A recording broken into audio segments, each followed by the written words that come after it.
So let me figure this out. I'll draw some holes, and then what I'll do is clamp this top down where I want it, and then we'll take the hole saw and we'll drill through this.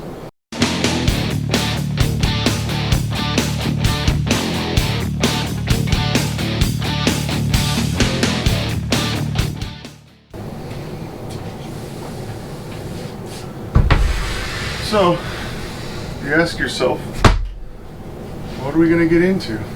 Well, something a little different. I've been meaning to build a Kegerator or a Keezer or some form of that ever since I saw them online. So I think I'm going to finally do one, and you guys are going to come along for the ride because I really don't have much experience with any beer related kegging or anything like that.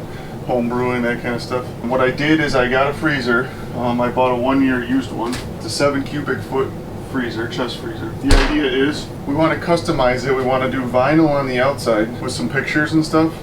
And I think we'll do vinyl on the top. This is actually going to be the top here, and this is going to be the bottom. It's just 2 pieces of plywood that I cut exactly the width and depth of this to put on the bottom and the top. I'm going to put wheels on it, swivel wheels, which we're going to hide so you can move it around. As far as my measurements, we're going to use 6 kegs, which are these guys right here.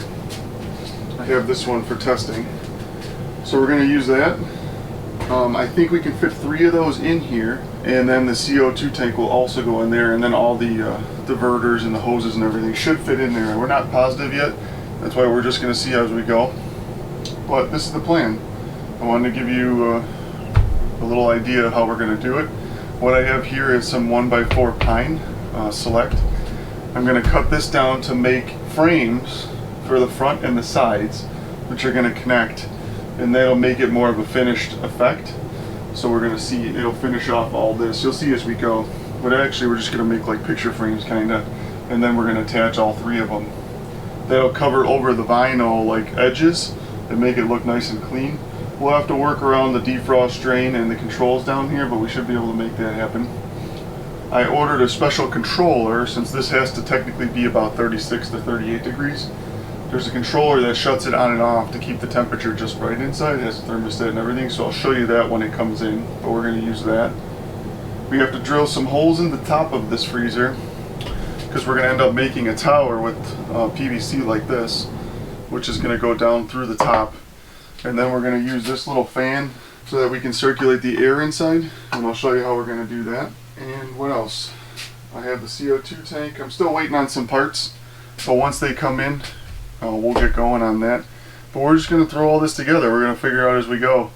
I think I have it all worked out in my head as far as engineering goes, but we'll see how it goes. I got select pine. We're going to try to match the wood to the kitchen cabinets a little bit so it kind of fits in with the kitchen. But like I said, it'll be cool. We're going to vinyl this. Then we'll put wood frame around it. We're going to put a wood top around it, and we'll trim the edges of this. You'll be able to open and close this, but you'll have to pull it away from the wall because the tower is going to be on top of here. But this will be all attached here.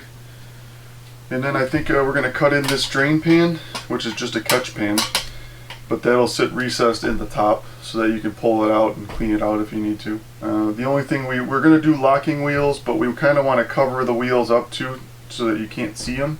So I think we'll just leave them as swivel wheels. It'll be heavy enough that it won't move around too much once we back it up against the wall and stuff. So I think that'll work. But yeah, that's it. You can get different size freezers, different brands. A lot of guys will take the top off and build a collar right here and put the faucets on the collar. 2 reasons for that. It gives them more space inside so that they can fit all the hoses and everything in there. And it's easier than building the tower. I mean, we got to do a little extra work here to build this tower out. But what I have is, I think I'm just going to use couplings like this, and I'll drill through the couplings to put the faucets in. You'll see as we go. I don't have the faucets yet, but they're made to go in beer towers, like the little stainless beer towers that you see with like the double tap. So I think these will work size-wise to fit the fittings, but we'll see when they get in here. I'm not sure. We might have to go up to 3-inch PVC, worst case scenario, but I'd like to do it in 2-inch if I can, so we're going to try to. So that's it. I chose this one because we can fit 3 of these in here, as you can see. So inside of here, there's a recessed area and then there's a raised area where the compressor is.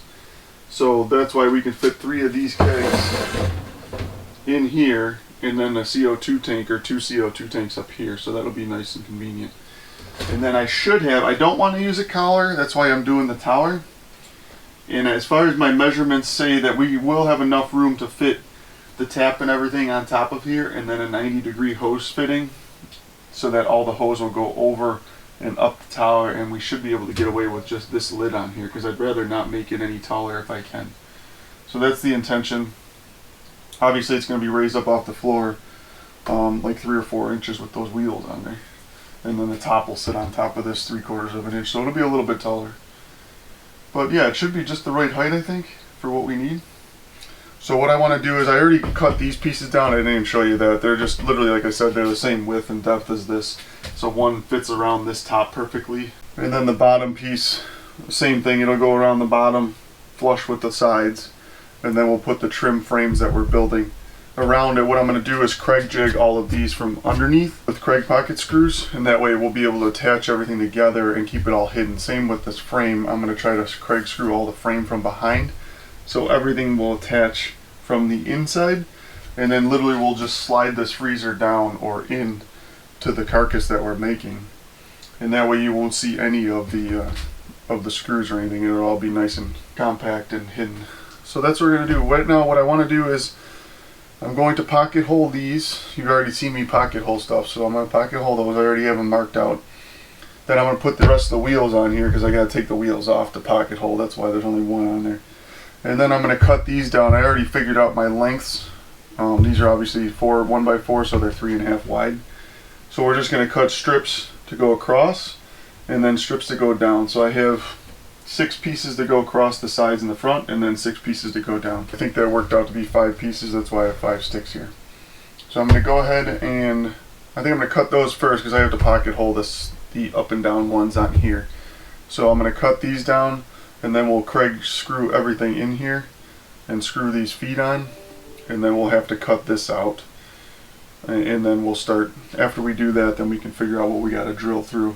There shouldn't be anything cooling wise in the top of this, from what I'm told, so we just have to figure out where we want our holes to be, and then I'll get the hole saw out and we'll just hole saw through exactly this size right here.